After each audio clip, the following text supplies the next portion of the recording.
یہ حدیث کا مفہوم ہے کہ آپ صلی اللہ علیہ وسلم نے فرمایا فرقے میں نہ بٹو، تو یہ ہمارے چاروں اماموں نے الگ الگ فرقے کیوں بنا لیے؟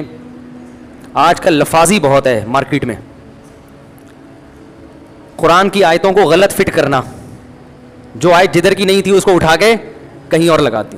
ایک صاحب مجھے کہنے لگے قرآن مجید میں اللہ تعالیٰ کا ارشاد ہے وَاعْتَصِمُوا بِحَبْلِ اللَّهِ جَمِيعًا وَلَا تَفَرَّقُوا، قرآن کہہ رہا ہے اللہ کی رسی کو مضبوطی سے تھام لو اور فرقوں میں نہ بٹو۔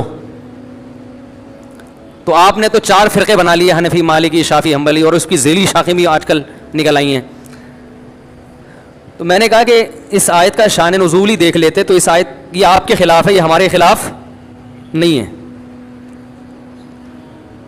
2 قبیلے تھے صحابہ کے، مسلمانوں کے، جن میں جنگ قبائلی بنیادوں پہ چھڑنے والی تھی، لسانیت کی، قبیلے کی بیس پہ۔ اللہ نے ان سے کہا کہ اللہ کی رسی کو مضبوطی سے تھام لو، آپس میں لڑو مت۔ یہاں تفرقو کا مطلب فرقہ پرستی نہیں ہے، آپس میں بٹو نہیں، یعنی ایسا بٹنا جس سے لڑائی پیدا ہو رہی ہو۔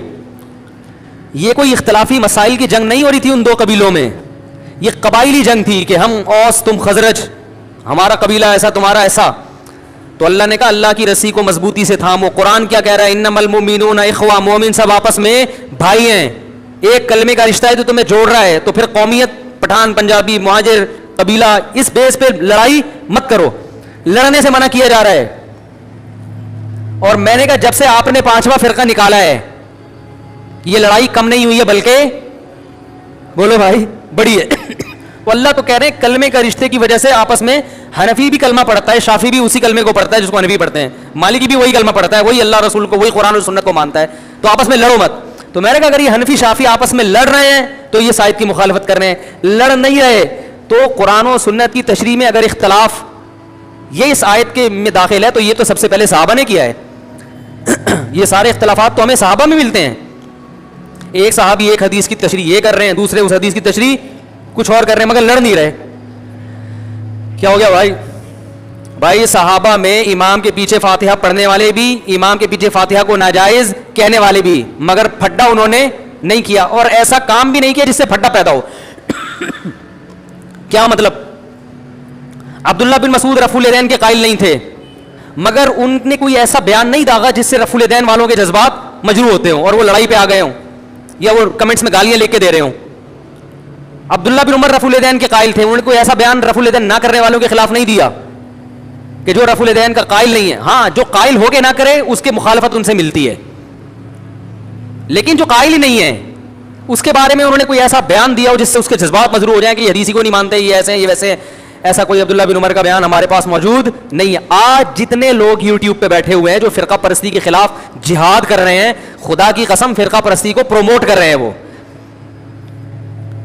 نہیں یاری بات، کیونکہ حنفی، شافعی، مالکی، حنبلی تو جب سے یہ ائمہ دنیا میں آئے ہیں انہوں نے ریسرچ کی ہے اور ان کی ریسرچ کو کتابوں کی شکل میں مدون کیا گیا ہے، تو ان کی ریسرچ کو فالو کرنے والے کو اسی امام کی طرف منسوب کیا جاتا رہا ہے۔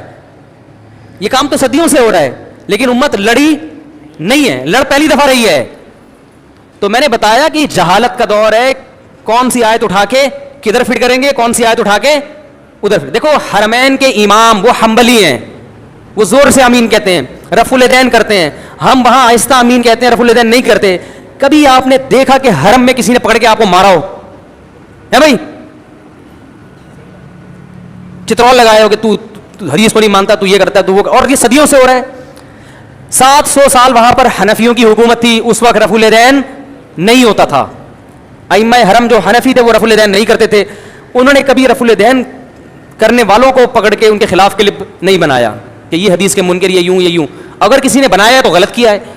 تو اختلاف اور فرقہ واریت کو ختم کرنے کا یہ جو طریقہ آج کل مارکیٹ میں چل رہا ہے نا کہ سب کو غلط کہو اور یہ ثابت کرو کہ میں صحیح ہوں، یہ طریقہ قرآن و سنت کے خلاف ہے۔ آپ کو وہی جیسے میرا پورا بھی بیان ہوا نا کہ آپ کو ایک باؤنڈری کھینچنی پڑے گی کہ کس حد تک آپ جا سکتے ہیں، کس حد تک نہیں جا سکتے۔ تو ائمہ اربعہ کا کسی مسئلے میں اگر اختلاف ہو گیا ان چاروں اماموں کا، تو ساری دنیا مانتی ہے، مسلمانوں کا اتفاق ہے کہ یہ چاروں بہت بڑے بڑے محقق تھے، بڑے ریسرچر تھے، ان کی علم ہم سے کئی گنا زیادہ، تو انہوں نے اگر اختلاف کیا ہے تو وہ للہیت کی بنیاد پہ کیا ہے, قرآن و حدیث کی تشریح کو سمجھنے میں اختلاف ہوا ہے. ان میں کوئی بھی حدیث کی مخالفت کرنے والا نہیں تھا. جب وہ اختلاف ہوا ہے تو وہ اسلام کے دائرے کے اندر ہے, اس میں کسی بھی فریق پر ملامت کرنا یا اس کو فالو کرنے والے کو اہل سنت سے خارج کرنا یا اس کو یہ کہنا یہ حدیث کا منکر ہے, یہ حدیث کو نہیں مانتا, یہ عمل فرقواریت کو پھیلا رہا ہے. وہ فرقواریت جس کا قرآن نے ذکر کیا, یہ لڑائیوں کو کیا کر رہا ہے؟ تو اللہ تو کہہ رہے ہیں مسلمانوں میں کوئی ایسا کام مت کرو جس سے لڑائی پیدا ہو.